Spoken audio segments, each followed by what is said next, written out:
has never yet shown any part of him but his back, which rises in a long sharp ridge. Let him go. I know little more of him, nor does anybody else. Book 1. Folio, Chapter 6. Sulphur Bottom, another retiring gentleman, with the brimstone belly, doubtless got by scraping along the Tartarian tiles in some of his profounder divings. He is seldom seen, at least I have never seen him except in the remoter southern seas, and then always at too great a distance to study his countenance. He is never chased. He would run away with rope walks of line. Prodigies are told of him. Adieu, Sulphur Bottom. I can say nothing more that is true of ye, nor can the oldish Nantucketer. Thus ends Book 1, Folio, and now begins Book 2, Octavo. OCTAVOES, ***. These embrace the whales of middling magnitude, among which present may be numbered :I. The GRAMPUS, 2. The blackfish, 3. The NARWHALE, IV, the thrasher, V, the killer. Why this book of whales is not denominated the quarto is very plain. Because, while the whales of this order, though smaller than those of the former order, nevertheless retain a proportionate likeness to them in figure, yet the bookbinder's quarto volume in its dimension form does not preserve the shape of the folio volume, but the octavo volume does. Book 2. Octavo, Chapter 1. Grampus, Though this fish, whose loud sonorous breathing, or rather blowing, has furnished a proverb to landsmen, is so well known a denizen of the deep, yet is he not popularly classed among whales. But possessing all the grand distinctive features of the Leviathan, most naturalists have recognized him for one. He is of moderate octavo size, varying from 15 to 25 feet in length, and of corresponding dimensions round the waist. He swims in herds. He is never regularly hunted, though his oil is considerable in quantity, and pretty good for light.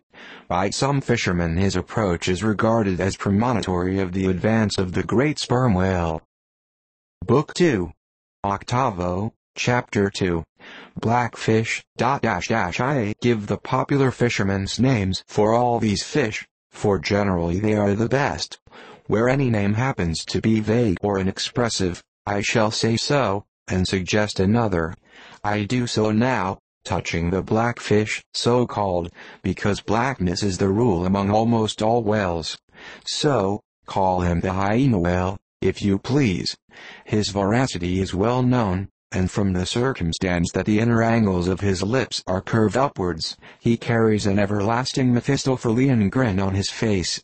This whale averages some 16 or 18 feet in length.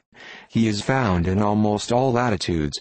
He has a peculiar way of showing his dorsal hook fin in swimming, which looks something like a Roman nose.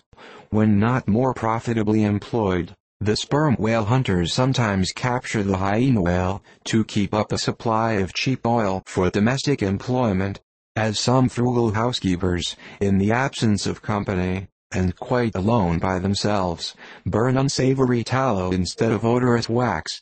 Though their blubber is very thin, some of these whales will yield you upwards of 30 gallons of oil. Book 2. Octavo, Chapter 3. NARWHALE, that is, nostril whale, another instance of a curiously named whale, so named I suppose from his peculiar horn being originally mistaken for a peaked nose. The creature is some 16 feet in length, while its horn averages 5 feet, though some exceed 10, and even attain to 15 feet. Strictly speaking, this horn is but a lengthened tusk, growing out from the jaw on a line a little depressed from the horizontal.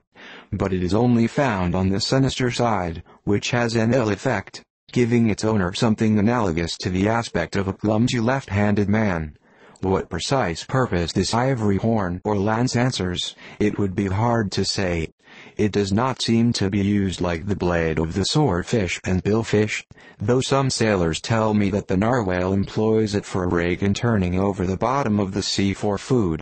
Charlie Coffin said it was used for a knife piercer. For the narwhale, rising to the surface of the polar sea, and finding it sheeted with ice, thrusts his horn up, and so breaks through. But you cannot prove either of these surmises to be correct. My own opinion is, that however this one-sided horn may really be used by the narwhale, however that may be, it would certainly be very convenient to him for a folder in reading pamphlets. The narwhale I have heard called the tusked whale, the horned whale, and the unicorn whale. He is certainly a curious example of the unicornism to be found in almost every kingdom of animated nature. From certain cloistered old authors I have gathered that the same sea unicorn's horn was in ancient days regarded as the great antidote against poison, and as such, preparations of it brought immense prices. It was also distilled to a volatile salt for fainting ladies, the same way that the horns of the male deer are manufactured into hartshorn. Originally it was in itself accounted an object of great curiosity. Black letter tells me that Sir Martin Frobisher on his return from that voyage, when Queen Bess did gallantly wave her jeweled hand to him from the window of Greenwich Palace, as his bold ship sailed down the Thames. When Sir Martin returned from that voyage, saith Black letter, on bended knees he presented to her Highness a prodigious longhorn of the narwhale, which for a long period after hung in the castle at Windsor. An Irish author avers that the Earl of Leicester, on bended knees, did likewise present to her Highness another horn, pertaining to a land beast of the unicorn nature. The narwhale has a very picturesque, leopard-like look, being of a milk-white ground color, dotted with round and oblong spots of black.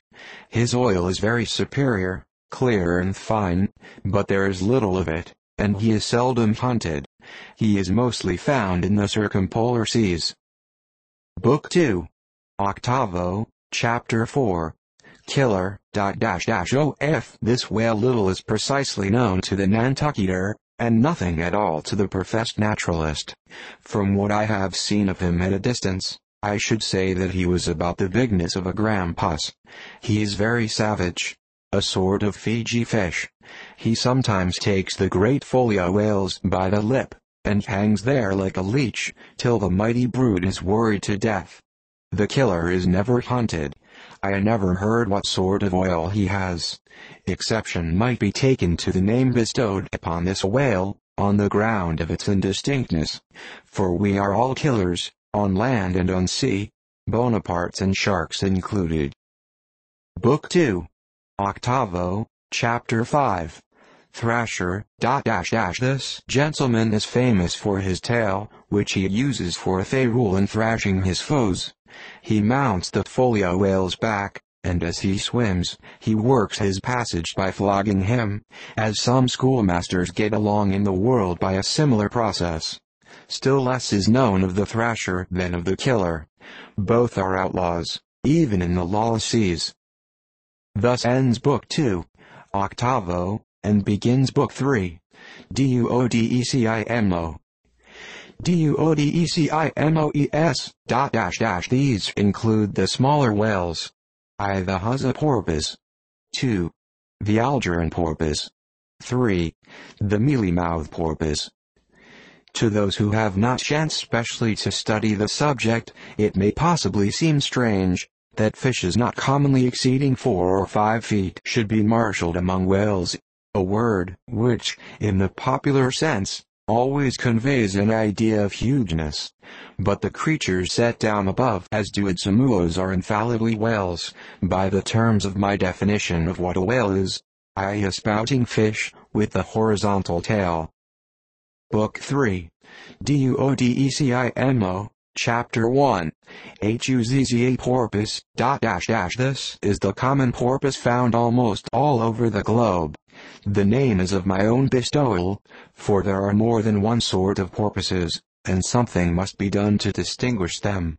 I call him thus, because he always swims in hilarious shoals, which upon the broad sea keep tossing themselves to heaven like caps in a 4th of July crowd. Their appearance is generally hailed with delight by the mariner. Full of fine spirits, they invariably come from the breezy billows to windward. They are the lads that always live before the wind. They are accounted a lucky omen. If you yourself can withstand 3 cheers at beholding these vivacious fish, then heaven help ye, the spirit of godly gamesomeness is not in ye. A well-fed, plump hawser porpoise will yield you 1 good gallon of good oil, but the fine and delicate fluid extracted from his jaws is exceedingly valuable. It is in request among jewelers and watchmakers. Sailors put it on their hones. Porpoise meat is good eating, you know. It may never have occurred to you that a porpoise spouts. Indeed, his spout is so small that it is not very readily discernible.